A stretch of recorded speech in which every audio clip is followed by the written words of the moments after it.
Di video kali ini gue akan ngebahas pengalaman gue selama 3 bulan pakai Samsung Galaxy A56. Dan langsung saja kita mulai, ini adalah videonya. Silahkan.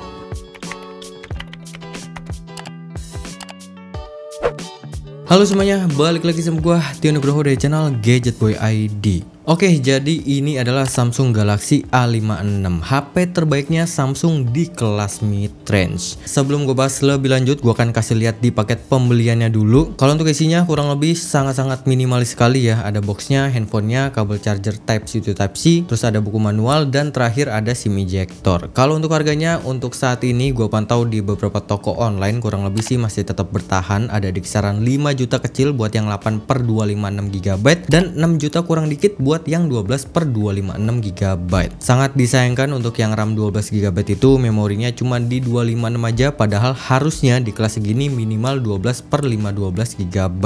Kalau untuk spesifikasinya, HP ini pakai chipset Exynos 1580 dengan fabrikasi 4 nanometer. Untuk RAM-nya pakai LPDDR5 dan storage-nya pakai UFS 3.1. Sayangnya di sini kita nggak bisa tambahin micro SD, alias cuma bisa tambahin 2 SIM card aja. Dan ada tambahan kalau HP ini support sama eSIM. Kalau untuk layarnya, menurut gua ukurannya sangat-sangat sweet spot sekali. Dia pakai ukuran 6,7 inci, Super AMOLED, Full HD+, refresh rate-nya 120 Hz, adaptif. Ada Gorilla Glass Victus Plus juga, dan brightness maksimalnya bisa sampai 1200 nits. Kalau untuk baterainya pakai 5000 mAh dan support pengecasan sampai 45 watt. Kalau untuk OS-nya saat ini gua menggunakan One UI versi 7 dengan Android 15. Dan yang paling menariknya adalah HP ini bakalan tetap dapetin update OS sampai 6 tahun. Ini gila banget sih. Oke, jadi pengalaman gue selama pakai Samsung Galaxy A56 ini selama kurang lebih 3 bulan, overall gue bener-bener puas. Karena ini emang bener-bener definisi HP dengan kualitas layar terbaik buat di kelas 5 jutaan. Apalagi One UI yang bener-bener manjain mata gue banget. Dan gue sangat merekomendasikan kalian install aplikasi yang namanya Goodlock, karena nantinya kita bisa custom tampilan yang unik-unik dan pastinya bakalan beda dari bawaannya. Kalau yang gue suka banget adalah home up-nya, karena di sini gue bisa atur tata letak dan seberapa besar ukuran aplikasi yang ada di home screen. Dan ini tuh bikin tampilannya benar-benar sangat unik sekali. Kalau untuk di bagian bezelnya sebenarnya emang rada tebel ya buat di kelas harganya, tapi so far selama penggunaan gue nggak terlalu mempermasalahkannya. Cuma di bagian baca fingerprintnya aja yang emang agak lambat dan kadang malah nggak ngerespon sama sekali. Makanya gue lebih prefer pakai face unlock aja. Kalau soal fiturnya, di sini totalnya ada 7 fitur intelligent AI yang bisa kita pakai, cuman nggak semuanya gua pakai. Palingan cuman di object eraser yang bisa ngapus objek yang ganggu di foto, terus ada best face yang bisa ubah muka kita yang tadinya miring atau merem bisa kita ganti-ganti kayak gini. Terus ada circle to search yang bisa ngepoin barang-barang yang ada di layar, sama yang paling gua suka banget itu adalah Gemini AI-nya. Karena gua bisa tanya apapun itu dan juga bisa ngasih perintah buat jalanin handphonenya cuman pakai suara aja. Kalau soal desainnya, ini juga jadi alasan gua masih pegang handphone yang satu ini, karena desainnya emang bener-bener secakep itu. Sekarang tampilannya lebih fresh, warnanya kalem, housing kamera belakangnya cakep, framenya juga udah pakai bahan metal, udah Gorilla Glass Victus Plus juga, dan ada sertifikasi IP67. Jadi bisa dibilang HP ini punya daya tahan yang bagus banget buat di kelas harganya. Cuma ya tetap aja sih, gue selalu pakein HP ini case. Dan yang paling gue suka itu pakai yang transparan gitu ya, karena gue pengen desain HP-nya itu masih tetap kelihatan. Kurangnya paling di bagian bobotnya aja yang emang cukup berasa gitu di tangan, dan secara dimensi juga HP ini tergolong bulky. Tapi at least dimensi dan bobotnya ini lebih baik daripada Galaxy A55. Kalau untuk performanya bisa dibilang biasa aja buat di kelas harganya, tapi overall buat kebutuhan harian kayak buka tutup aplikasi, multitasking pakai 3 aplikasi sekaligus, ataupun buat ngedit video 4K, performa HP ini masih bisa ngehandle dengan sangat-sangat baik. Kalau buat main game kayak PUBG Mobile, sayangnya settingannya ini masih belum kebuka maksimal, alias cuman bisa mentok di 60 fps aja. Tapi so far selama di in-game feelnya tuh kerasa enak, nyaman, FPS-nya stabil, dan gyroskopnya juga kerasa responsif. Kalau buat Mobile Legends untungnya settingan 90 fps ini udah kebuka, karena sebelumnya cuman mentok di 60 fps aja. Dan kalau pas di in-game jelas ini kerasa lebih enak ya, apalagi pas ketemu musuh yang rame, feel smoothnya itu kerasa mantep banget. Cuma sayang banget, harusnya ini bisa banget dinaikin lagi sampai 120 fps. Kalau buat Genshin Impact settingan defaultnya sayangnya masih di lowest, tapi gue biasanya naikin settingannya itu minimal di medium atau di high dan naikin FPS-nya ke 60 fps. Tapi overall pas gue mainin di high 60 fps, feel gameplaynya itu kerasa agak berat gitu pak. Jadi saran gue mending diturunin ke medium 60 fps aja. Feelnya itu bakal jadi berasa lebih smooth dan jarang banget gue ngerasain yang namanya frame drop. Tapi bukan ke gamenya yang paling gue suka sekarang, lebih ke fitur tambahan dari One UI 7 yang semakin menarik. Jadi sekarang pas gue coba itu pas kita lagi main game ternyata masih bisa banget buat buka aplikasi lain. Ini bener-bener fitur yang gue tunggu banget karena setahu gue baru Samsung aja yang baru bisa fitur kayak begini. Oh ya, selama main game gue selalu aktifin mode performance, soalnya kalau mode di balance itu performanya kayak kurang dilepas gitu pak. Tapi konsekuensinya suhunya jadi lebih hangat. Kalau untuk kameranya menurut gue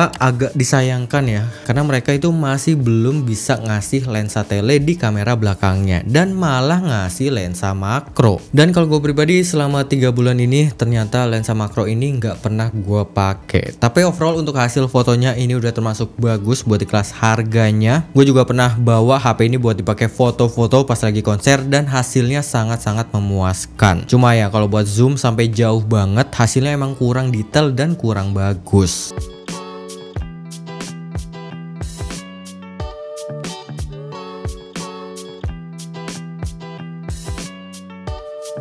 Kalau untuk videonya menurut gua ini satu-satunya yang stabilisasinya bisa ke hampir semua settingan video. Entah itu mau di 4K, 1080p atau 60 fps, stabilisasinya aktif semua. Dan ini bakalan cocok banget buat yang suka bikin konten. Dan yang gue suka juga kita itu masih bisa ganti ke lensa ultrawide pas lagi ngerekam video. Tapi dengan catatan ngerekamnya pakai 30 fps. Gue juga udah sempat ngetes HP ini buat nonton konser dan hasilnya menurut gua udah bagus banget, entah itu di siang hari atau di malam hari. Tapi dengan catatan pas ngerekam exposure-nya itu diturunin dan kita lock kameranya.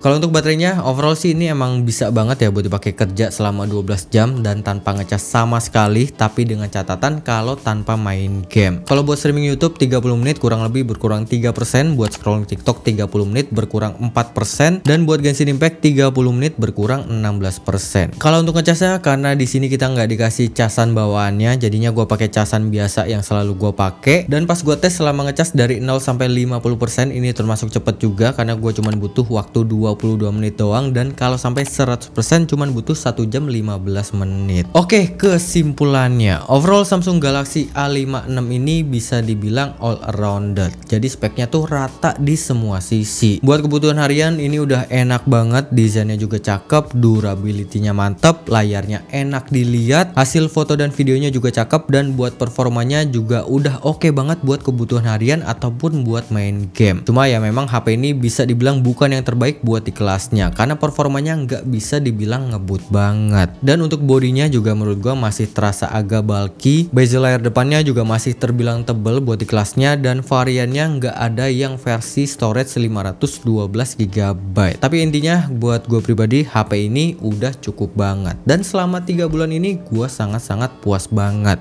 Oke, mungkin segitu aja video gua kali ini. Kalau kalian ada pertanyaan bisa tambahin di kolom komentar di bawah. Terima kasih banyak. Gua Tonul cabut, sampai ketemu lagi di video selanjutnya. Bye bye.